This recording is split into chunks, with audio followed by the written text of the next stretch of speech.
Hey, I'm going to talk to you today about app clips, which are a new mobile feature in the forthcoming release of iOS. Some of the things we'll cover off today will highlight some of the problems we see with mobile apps and mobile web in the current landscape. We'll have a brief intro into the world of app clips, covering some tech information and how these can help business to drive new revenue and gain a larger audience. We'll also look at some of the challenges you could face while you're introducing these. And then finally, we'll look at how app clips could help in a new normal in a more contactless environment. So before we do that, just some brief information about myself. My name is Russ Freeman. I'm the UK mobile lead for Publicis Sapient. I've been working at Sapient for over 4 years now, and I've been working in mobile since the first iPhone came out, basically. I've built apps for finance, health, motorsport, and more recently the airline industry, and a whole range of ones in between that, which has given me quite a lens on app usage in a wide variety of industries. So let's look at the current mobile landscape and look at some of the issues we currently see. So with the web's huge. So I mean, it's a blessing and a curse in a way, but in terms of discoverability for looking for a specific feature in a moment of need, we're either reliant on a search engine, a URL, remembering a URL, or coming from a link from somewhere, which depending on the situation when you're in that moment of need may not be ideal. Optimization is still potentially a problem with some sites. Quite often what we see is a mobile optimized site is just a generic cut down view of a larger feature set, just condensed into a smaller screen, not optimized for performance on that device or specifically to that device's screen size and features, just a kind of reduced screen size. When you've found your site, you've then got to attempt to navigate to the feature you actually came to the site to use from. So this can often be hidden behind navigation or some kind of menu, which if you're unfamiliar with that site, you may have to learn the pattern in order to get through to that, which is not the best experience if you're looking for a specific feature in a moment of need. And then just with regards to feature set, the web and PWAs are really performant and have come a huge way in the last few years. But apps are definitely still favoured, particularly by Apple. They're really guilty of this. But features such as Bluetooth and push notifications are still not available in mobile Safari. As I mentioned, apps are definitely favoured by Apple, but they're definitely still not without their problems. You have the same issue with discoverability, if not worse. You're reliant on either looking for a search engine to get you to an app download page, or you're reliant on the search results from the App Store, which is absolutely not ideal. When you found the app that you want to download, you've then actually physically got to download an entire bundle, which can be time consuming and often a data heavy task. And if you are after one specific feature, do you really need to download a whole feature set of a whole app bundle just for one thing? Say you're looking to buy something without queuing, or you're looking to pay for parking. Do you really want to download a whole entire app, which will then live on your device on one of your many home screens with a bunch of other apps that potentially aren't used for that one-off purpose? So this is where app clips kind of comes in and are designed to fit into that kind of gap. An app clip is essentially a small native app that you can access without the need to download a full entire app. The focus on an app clip should be one task being served quickly, reserving advanced full feature sets for full app bundles.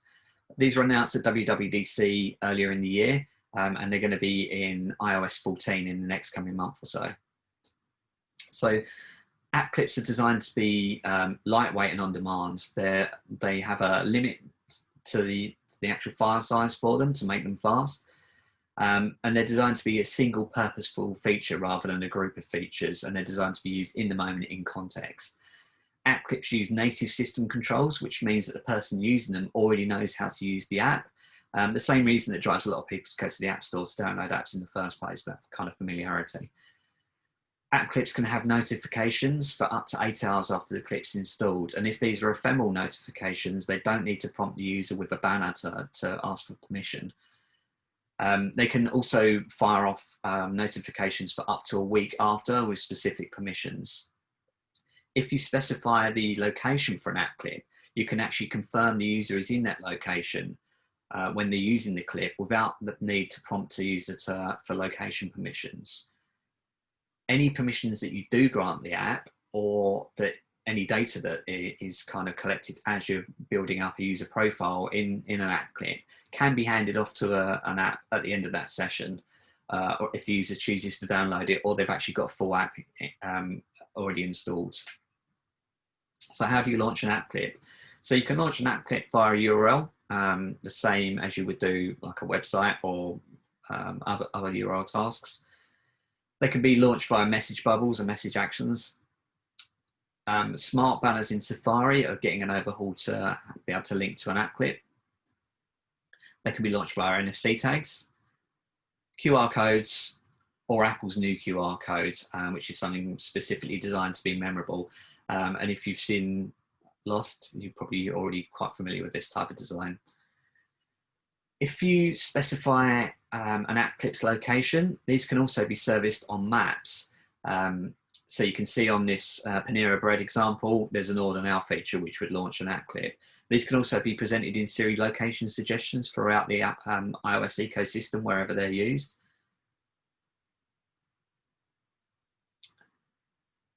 App clips are essentially small slivers of native apps, so they follow the same patterns as app development does currently at the moment. Built with Swift UI or Objective-C. The idea is these sit in part of a larger bundle, and the assets can be shared between the app clip and the main application. This obviously favours an application architecture that has got a good separation of concerns in a more kind of modular framework. So some of the advantages to adoption with app clips. App clips are shortcuts to features. So clients with existing apps can expose these features to new audiences without the hassle of downloading a full app from the App Store. If you utilize sign in with Apple or Apple Pay, these experiences can be quick to sign in and quick to make a payment and super slick. Existing app code can be utilized in a clip. So although this is a new feature, it essentially runs on the same kind of framework such as UIKit that existing apps use. So you can share your code across with an app clip. And as I mentioned, it's easy to convert app clip users to full users. So if they go through a sign-in, a slick sign-in process or any data gathering from there, that can be passed in and converted to a full user in a native app as part of the life cycle. So some of the limitations we might see with these, there's a 10 meg limit on an app clip. So I mentioned these are designed to be fast. So that Apple placed that 10 meg limit on there so people don't squeeze an entire app into it. Some frameworks aren't accessible. So one off the top of my head is the HealthKit framework isn't accessible. If you have a non-modular architecture or not a good separation of concerns, you're going to have a bad time importing your code across to an app clip. You're going to either end up duplicating code or end up copying a bunch of files over that potentially shouldn't be copied, and you're going to rack up your chance of hitting that 10 meg limit. For cross-platform apps, you're going to be relying on the communities in Flutter or React Native in order to implement these. Also, you'll have to bear in mind this 10 meg limit as well, because if you're importing additional frameworks over, then again, that's going to rack you up closer to that 10 meg limit. So we know what app clips are now. Let's have a look at how these can help in our current climate in potentially COVID-19 situations. So understandably, at the moment, people are hesitant to be in an environment where you're in an enclosed space, potentially something such as queuing to make an order. Restaurant situations as well, where you're having to touch tactile things such as menus, all kind of make people a little bit nervous about spreading germs. You're also potentially having to communicate with face shields and face masks on in potentially noisy environments. If you think about a busy restaurant or potentially an aeroplane, those are all uncomfortable experiences. App clips can help with these.